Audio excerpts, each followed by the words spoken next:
heal the broken jaw, come back and fight people my weight. Nobody expected this. Not the fans, not the critics, and honestly, probably not even Jake Paul himself. One fight, one night, one right hand, and suddenly the loudest, most polarizing figure in modern boxing might be done for good. Because this isn't just about losing to Anthony Joshua. This isn't even about getting knocked out. This is about Jake Paul waking up in a hospital bed, jaw wired, face swollen, doctors telling him the damage was worse than they first thought, and people close to him quietly asking a question nobody ever thought they'd be asking this soon. Is it even worth coming back? Tonight, we're breaking down what really happened after the AJ fight, why this injury is different from anything Jake's dealt with before, and why sources close to him are saying this could be the moment he walks away from boxing forever. This is a career hanging by a thread. Let's start here, because context matters. Jake Paul didn't just lose a fight, he stepped into a completely different universe. For years, Jake built his boxing career carefully. Older MMA fighters, smaller boxers, controlled matchups, a steady climb. Whether you loved him or hated him, you had to admit one thing: it was smart. Then came Anthony Joshua. This wasn't a YouTuber versus a former MMA champ.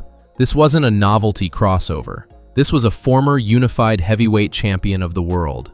A man who has knocked out elite fighters, standing across from Jake Paul on a Netflix global broadcast. And Jake didn't look scared. He didn't back down. He walked in believing something huge, that he belonged there. That belief is important, because it's also what makes what happened next so brutal. When Joshua finally connected clean, it wasn't just a knockdown. It wasn't just a knockout. It was heavyweight reality crashing into influencer ambition. And Jake didn't just lose consciousness. He lost something much more dangerous to lose in boxing: his jaw. The broadcast ended. The highlights looped. Social media went crazy. But what people didn't see is where this story really begins. Jake didn't celebrate survival. He didn't talk trash. He didn't even go straight to his team. He drove himself to the hospital. And that alone tells you something was seriously wrong. Doctors didn't just diagnose a fracture. They confirmed his jaw was broken in 2 places. Not cracked, not bruised, broken. That kind of injury doesn't happen from glancing shots. It happens when elite heavyweight power lands flush. Within hours, Jake was in surgery. Titanium plates, teeth removed. Weeks, potentially months of recovery. And here's the part people gloss over. Jaw injuries change fighters. Physically, mentally, emotionally. Let's slow this down. A broken jaw isn't like a broken hand or a torn muscle. Those heal. You rehab. You tape it up. Your jaw is different. It affects how you eat, how you speak, how you sleep, how you breathe under pressure. And once it's broken badly, it's vulnerable forever. Fighters who suffer severe jaw breaks don't just worry about getting hit again, they feel it. Every exchange, every flinch, every punch carries a memory. And for someone like Jake Paul, who built his confidence on momentum, bravado, and mental edge, that matters. Because boxing isn't just physical, it's psychological warfare, and a damaged jaw plants doubt in places confidence used to live. When Jake posted from the hospital, most people focused on the humor, the liquid diet jokes, the upbeat tone. But read between the lines. This wasn't victory Jake. This wasn't defiant Jake. This was reflective Jake, thanking doctors, talking about recovery, not mentioning his next fight. And people close to him noticed. Because usually, Jake moves fast. He claps back. He calls someone out. This time, silence. And silence from Jake Paul is loud. Here's where things get serious. Sources close to Jake's camp have quietly said the conversations happening right now aren't about who's next. They're about whether there should be a next fight at all. Not because Jake is scared, not because he can't train again, but because the damage changed the equation. Boxing was always a risk. This time, the cost showed up immediately. When doctors start talking about long-term nerve sensitivity, recurring fractures, and permanent vulnerability, fighters listen. Especially fighters who already have money, fame, and other futures lined up. Jake Paul has lost before. He lost to Tommy Fury and came back louder. He faced criticism and doubled down. But this isn't a loss. This is a physical warning, a reminder that heavyweight boxing doesn't care about storylines. It doesn't care about confidence. It doesn't care about branding. It only cares about physics. And physics caught Jake hard. That's why this feels different. That's why even his supporters are quiet. Because you don't argue with anatomy. Imagine being Jake right now. On one side, legacy, ego, proving people wrong. On the other, your face wired shut, doctors advising caution, the knowledge that one more clean shot could permanently change your life. That's not a boxing decision. That's a life decision. And fighters who ignore those moments often regret it later. Jake knows the stories. He's watched careers end badly. The question is whether he listens. Here's the uncomfortable truth. If Jake Paul retires now, he doesn't lose. He leaves boxing having headlined global events, fought champions, changed the sport's landscape, and forced traditional boxing to evolve. He doesn't walk away exposed. He walks away having pushed it as far as it could go. And there's power in that. Because the alternative is coming back with a compromised jaw, slower reactions, and the weight of expectation that you have to prove you're not damaged. That's dangerous territory. Every boxer pays a price.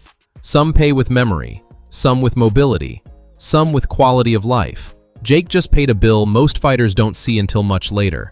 And once that door opens, you can't unsee it. This fight didn't just test Jake's skill. It tested how much of himself he's willing to sacrifice for boxing. If Jake retires, he doesn't disappear. He becomes the guy who changed the rules, then chose health over ego. He still controls narratives, still controls platforms, still controls influence. And ironically, retirement might protect his mystique more than another risky comeback ever could. There's also the other possibility. Jake heals. Rehab goes perfectly. He convinces himself it was bad luck. And he comes back, lighter, smarter, safer. But if he does, the margin for error is gone. No more experiments, no more size jumps. Because the next injury might not be recoverable. Because if Jake Paul comes back, the sport won't treat him the same. The curiosity is gone. The novelty is gone. The what if is gone. What's left is expectation. Before the Joshua fight, Jake was playing with house money. Every step up was framed as bravery. Every risk was praised. Even losses were spun as growth. Now, there's no buffer. If he returns, every punch he takes will be watched differently.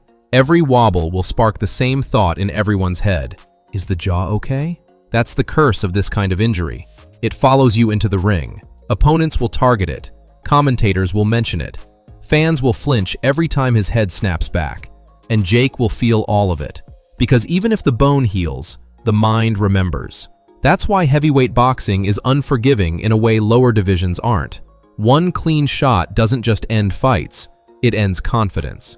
And confidence is what carried Jake this far. Now let's talk about the AJ fight itself, because there's something important people are missing. Anthony Joshua didn't beat Jake Paul because Jake was a fraud. He beat him because weight classes exist for a reason. Joshua didn't rush. He didn't brawl. He didn't try to embarrass him early. He waited.